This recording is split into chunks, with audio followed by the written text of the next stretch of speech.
Hi, this is Dr. Kevin Zayas, a PGY1 resident at Baycare Modern Plant North Bay Hospital Internal Medicine Residency Program in Newport Richey, Florida. I am going to talk about a case of posterior reversible encephalopathy syndrome after the administration of GLP-1 receptor agonist. Posterior reversible encephalopathy syndrome, known as PRES, is characterized by symptoms of headaches, visual disturbances, seizures, and varying degrees of encephalopathy. This can range from mild confusion to altered mental status all the way up to coma. The definitive diagnosis is made using an MRI of the brain, which will show vasogenic edema, usually in the occipital and parietal lobes. PRES involves cerebrovascular dysregulation and endothelial dysfunction, where either hyperperfusion or hypoperfusion affects the blood-brain barrier, resulting in vasogenic edema. It usually affects the white matter of the occipital and parietal lobes. The underlying condition is usually hypertension. Figure 1 shows how drug intake can lead to an increase of blood pressure, leading to endothelial dysfunction and vasogenic edema and hemorrhage.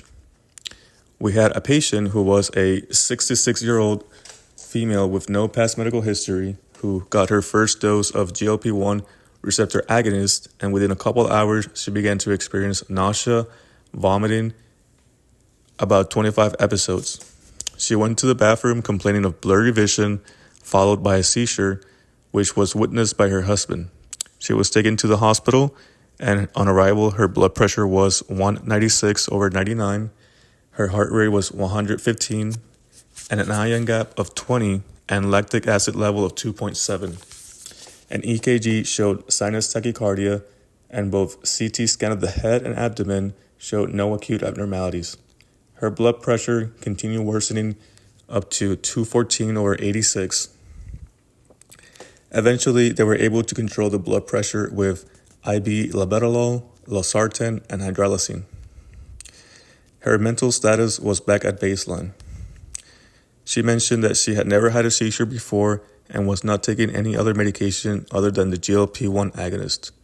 A 1-hour EEG was done and it was normal, followed by an MRI of the brain which showed multifocal abnormal T2 flare hyperintensities, predominantly subcortical. The affected areas included the posterior occipital and parietal lobes, the posterior cingulate gyri, the left posterior temporal lobe, and the left cerebellum, which are signs suggestive of PRES. Figure 2 shows how there is a tight autoregulation of the blood pressure in the brain. Whenever it exceeds the regulatory mechanism, it leads to vasogenic edema inside the brain. Figure 3 shows actual MRI findings of our patient, and the yellow arrows show the vasogenic edema. This case underscores the importance of promptly evaluating the causes of seizure in the context of hypertension, recent administration of GLP-1 medications, and subsequent diagnosis of PRES. It also highlights the need for further research to determine if agents like GLP-1 receptor agonists are potential triggers for acute hypertension and PRES.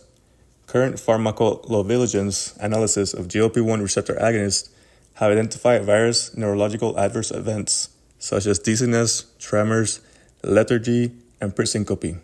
However, PRES has not been recognized in these studies. This patient presented with a new onset of seizure, all the classic symptoms with an EEG and CT scan negative.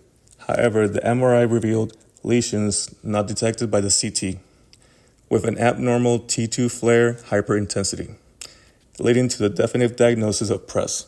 In addition, hypertension was refractory to treatment, which solidified the diagnosis of PRES. Figure 4 shows how this is a diagnosis of exclusion. Thank you for your time.